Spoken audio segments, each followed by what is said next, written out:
আসসালামু আলাইকুম, আমি পূজা সেন, বেলা নার্সিং কলেজের দ্বিতীয় বর্ষের শিক্ষার্থী। আমি ফার্স্ট টাইম বাড়ির বাইরে থেকে এখানেই পড়াশোনা করছি। ইন্টারমিডিয়েট পর্যন্ত আমি বাসায় থেকেই পড়াশোনা করতাম। আমি যখন এখানে আসি তখন আমার ভিতরে একটা ভয় কাজ করছিল যে নতুন জায়গা, নতুন পরিস্থিতি কিভাবে আমি সামলাবো।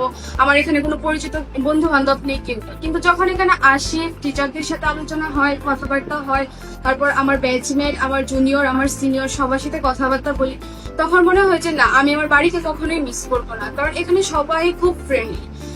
তারপর আমাদের ডিডি ম্যাম, ডিরেক্টর স্যার আছে, আমাদের অন্যান্য টিচাররা আছে, সবাই অনেক ফ্রেন্ডলি। আমাদের Prapti ma'am, Faisal sir, Shakil sir সবাই এখানে থাকে। বাসায় থাকলে যেরকম মন খারাপ থাকলে মায়ের কাছে গিয়ে কথা বলতে পারি, এখানে আমি আমার টিচারদের কাছে যেতে পারি, গিয়ে আমার মনের কথাগুলো বলতে পারি, মন খারাপ ভালো হয়ে যায়।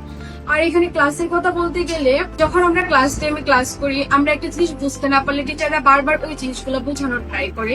তারপরে খুব ভালোভাবে ইজিলি সবকিছু বোঝায়, আমরা কিভাবে বুঝতে পারবো বিষয়গুলো। আর এখানে ল্যাব ফেসিলিটি অনেক ভালো। আমাদেরকে ক্লিনিক্যাল প্র্যাকটিসে গিয়ে অনেক কিছু শেখা লাগে, কিন্তু আমরা ক্লিনিক্যাল প্র্যাকটিসে যাওয়ার আগে আমরা আমাদের ল্যাবে অনেক কিছু কমপ্লিট করে ফেলতে পারি, ফলে আমাদের হসপিটালে গিয়ে তেমন কোনো প্রবলেম হয়। এত ছেলে মেয়ে যখন বাহিরে থাকে, তখন মা বাবার সবার আগে চিন্তাটা থাকে আমার ছেলে মেয়ে কোন জায়গায় থাকবে, ওরা নিরাপদ থাকবে কিনা। তারপরেও আমাদের কলেজ, আমাদের হোস্টেলটা হচ্ছে একটা গ্রামের ভিতর। সবার শহরের থেকে গ্রামের নিরাপত্তা একটু বেশি দরকার হয়, কারণ এখানে মানুষজন বুঝে না যে নার্সিংটা কি বা এই কলেজের ভিতর কি চলে।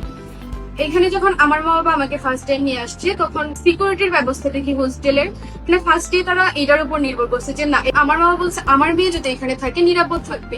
এট ফার্স্ট এটা দেখে আমাকে এখানে ভর্তি করানো হয়েছে। আমাদের হোস্টেলে ওয়াইফাই এর ব্যবস্থা আছে, আমাদের কোনো ধরনের কোনো প্রবলেম হয় না। তারপরে ইলেকট্রিসিটির একটা ব্যাপার আছে, আমাদের এখানে অল টাইম ইলেকট্রিসিটি থাকে, যতক্ষণ না পর্যন্ত ইলেকট্রিসিটি কাজ না করে তখন আমাদের জেনারেটরের ব্যবস্থা আছে। সবকিছু ওভারঅল ভালো। বাহিরে থাকতে গেলে অনেকেই দেখা যায় যে বাসা থেকে আসার পরে বাহিরের খাবার খেতে পারে না, প্রবলেম হয়, কিন্তু আমাদের এখানে ক্যান্টিনের ব্যবস্থা আছে। ক্যান্টিনে প্রতিদিনই মানসম্মত খাবার দেওয়া হয়, ডাল, ডিম, মাছ সবকিছুর জন্য আলাদা আলাদা রুটিন মাফিক দিয়ে অনুযায়ী খাবার দেওয়া হয়। এছাড়াও আমাদের এখানে আমরা চাষ করি অনেক কিছু, ওইগুলোও আমাদের ক্যান্টিনে ইউজ করা হয়। ওভারঅল সবকিছুই ভালো। সবশেষে আমি একটাই কথা বলবো, যারা নার্সিং পড়তে যাচ্ছেন বা নার্সিং পেশায় নিজের কেরিয়ার করতে চাচ্ছেন, আমি তাদের উদ্দেশ্যে বলবো আপনারা বেলা নার্সিং কলেজকে আপনার পছন্দের শীর্ষে রাখতে পারেন।